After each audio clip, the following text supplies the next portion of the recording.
Hello guys, GS for competition में आपका स्वागत है। It's a very most important topic for the examination point of view guys. आज का सबसे महत्वपूर्ण टॉपिक लॉर्ड हेस्टिंग्स है, जिनका कार्यकाल 1813 से 1823 तक as a governor general of Bengal के रूप में रहा था। गाइस, ये टॉपिक इतना महत्वपूर्ण है कि अगर आप इसको तैयार करते तो आपका यूपीएससी के साथ साथ स्टेट पब्लिक सर्विस कमीशन, साथ साथ में एसएससी या अदर्स कोई एग्ज़ाम देते हैं। जैसे अदर्स एग्ज़ाम की बात करें, आप जेआरएफ देते हैं या नेट देते हैं गाइस, जेआरएफ नेट, या आप टीजीटी या पीजीटी देते हैं, तो गाइस ये लेक्चर आपके लिए बहुत ही महत्वपूर्ण है। Guys, as a governor general of Bengal के रूप में बात करें तो यही लॉर्ड हेस्टिंग्स था, जिसके टाइम पीरियड में एंग्लो नेपाल युद्ध हुआ था और गोरखाओं से युद्ध किया गया था गाइस। और इस युद्ध के बाद 1816 में ट्रीटी ऑफ सौगौली हुई थी, यानी सौगौली की संधि हुई थी, जिसके माध्यम से भारत और नेपाल की सीमाओं का निर्धारण किया गया था। ये ट्रीटी ऑफ सौगौली 1816 में हुआ था मेरे दोस्तों, 1816 में नोट कर लीजिए। It's a very most important. यही लॉर्ड हेस्टिंग्स था जिसके टाइम पीरियड में थर्ड एंग्लो मराठा वॉर यानी तीसरा आंग्ल मराठा युद्ध भी हुआ था मेरे दोस्तों। अगर तीसरा आंग्ल मराठा युद्ध की बात करें तो 1816 में तीसरा आंग्ल मराठा युद्ध हुआ था, जिसमें मराठे बुरी तरह से पराजित हुए थे। साथ साथ में यही लॉर्ड हेस्टिंग्स था जिसने के टाइम पीरियड में पिंडारियों का दमन किया गया था और मराठा शक्ति को पूर्ण रूप से दबा दिया गया था। इतिहास हमेशा लॉर्ड हेस्टिंग्स को इस कार्य के लिए जाना जाता है। दो सबसे महत्वपूर्ण है, नोट कर लीजिए।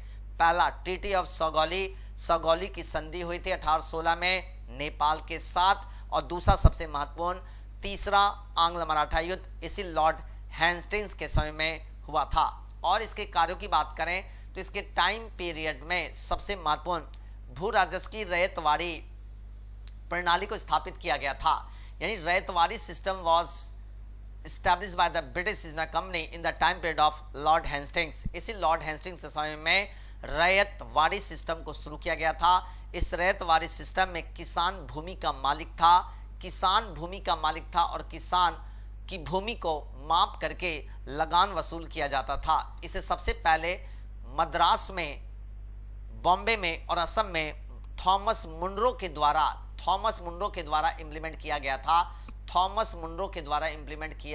था। साथ साथ में अगर हम बात करें तो इस व्यवस्था में किसान 20 से 40 वर्षों के लिए भू राजस्व के प्रत्यक्ष भुगतान के लिए व्यक्तिगत रूप से जिम्मेदार किसान होता था।